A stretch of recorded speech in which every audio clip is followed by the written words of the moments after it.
Hello and welcome to the Feckit Fun, Fabulous and Free Eating Disorder Recovery podcast. I'm Helly and I'm here to provide regular bursts of information and inspiration, some neuroscience applicable to eating disorder recovery, perhaps a few rants, but otherwise lots of positivity with a bit of a Feckit attitude, some fun and a sprinkling of fabulousness to help everyone find freedom in recovery. Hi everyone, and how are you all doing? I hope that everybody's doing okay and that you are all managing to fit in a good bit of eating disorder bashing into your days and incorporating that into your general life and new habits at the moment. Sorry not to have been putting out more episodes recently. I am working on quite a big project at the moment, which I hope will be out and be able to help a few people in the coming weeks. So that's why I haven't been able to put so much time into making podcast episodes. But I'm still here, I'm still working away. So yeah, just watch this space. This is just a short episode then for anybody who is in the process of overcoming the eating disorder at the moment and really struggling with overwhelming urges to just go back to the eating disorder, to give up on the process of overcoming it, and to just go back to what felt safe, what felt normal, what keeps you feeling calm, and what keeps you feeling just generally able to cope better because you're living in that bubble world of the eating disorder. I know those urges can be very powerful and the eating disorder can be very alluring in how it tries to snatch you back to it. So this is a podcast for anybody in that position at the moment.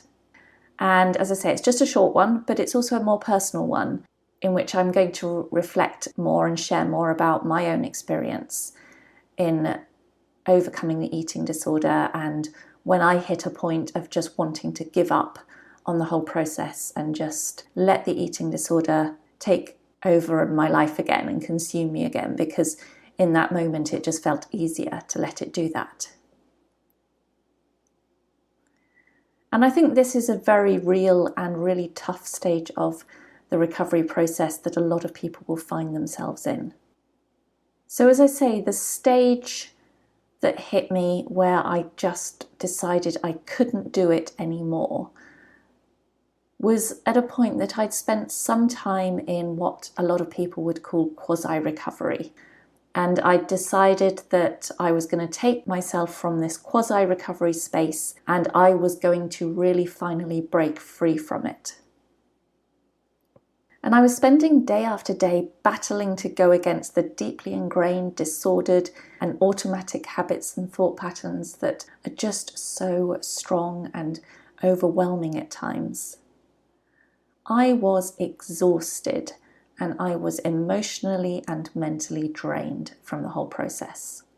I'd also gained more weight and I wasn't sure that I could tolerate much more of anything, especially not when real life was also taking over and was also asking so much of me, as it does to any adult with responsibilities in this world. So yeah, it all just started to feel completely overwhelming. I had emotions that were flying around all over the place as I was finding myself as low as I had ever been one minute, sobbing with an inner pain that was deep and intense. And the next I was managing to stay afloat and smile and get by, but I still wasn't really feeling happy. It felt like life should have been easier by now, and yet it wasn't. And I wasn't sure that continuing to pursue this process to overcome the eating disorder, and whatever that meant at the end of it all, was really going to be worthwhile, and it was really going to be worth all this pain and all this mental exhaustion I was going through. And the thoughts were becoming really powerful and really strong that maybe the professionals who told me years ago that I would never recover and that I should just focus on my quality of life with the illness in it were actually right, and that is exactly what I should do. Maybe they did know better after all. Maybe I couldn't get through this. Maybe the eating disorder was going to be with me for the rest of my life. And in trying to push against it, maybe I was just making myself more stressed, frustrated, and exhausted by pursuing something that maybe was just impossible. So to really highlight the mental state that I was in at this point in time, I'm going to share with you an entry in the journal I kept. I think I've probably said in podcast episodes before that journaling is something that I've done a lot of over the years, and it always helps me to clarify my thoughts. It helps me to identify what's going on. It helps me to process, to reflect, and it usually helps me to move forward. So I still journal a lot now when I'm stuck with things in life, and I certainly journaled a lot when I was in the process of overcoming the eating disorder, and I don't know where I'd be without it. But this is a journal entry, as I say, that I wrote at this point in time when I just wanted to give up on overcoming the eating disorder. So yesterday was a big day. I was so low. I went to bed in the afternoon to block the rest of the day out, although I did manage to convince myself to get up later to eat. I have been moving more again, and I have more thoughts that maybe I should stop pursuing the recovery thing, stop being a broken record, stop trying and still feeling like I'm getting nowhere. All that happens at the moment is that I end up more distressed, anxious, and frustrated as I try and push myself in challenging ways, but then fail to make meaningful progress. And if I'm honest, I like my body size now. I can accept the weight I have gained, but deep down I don't want it bigger, and maybe physically this is okay from a health perspective, even if this body is not allowing me to be mentally free. Plus, people live with mental and physical limitations all the time. Maybe this eating disorder, as it is now, is the destiny I just have to accept and make the best of. So as you can see from that, I was doing really well at convincing myself to give up on my whole pursuit of overcoming the eating disorder, telling myself some really good stories for why I should just stop and let the illness remain in my life. But journaling was always a way that I would be able to thrash out all sides of a mental argument. So happily, I didn't let the journal entry end there, and I didn't let my process of overcoming the eating disorder end there either. This is the next part of that same journal entry. But then those thoughts of giving up also make me feel even more depressed, more defeated, and more anxious. What if I can still learn to like and accept my body if it was much bigger than it is now? What if that bigger body brings me such a wider life that it will all be worthwhile? What if I accept this halfway life and recovery when I could have achieved so much more if I don't stop now? And while the illness is still present, if I stop myself from pushing forward, I will be much more likely to go backwards.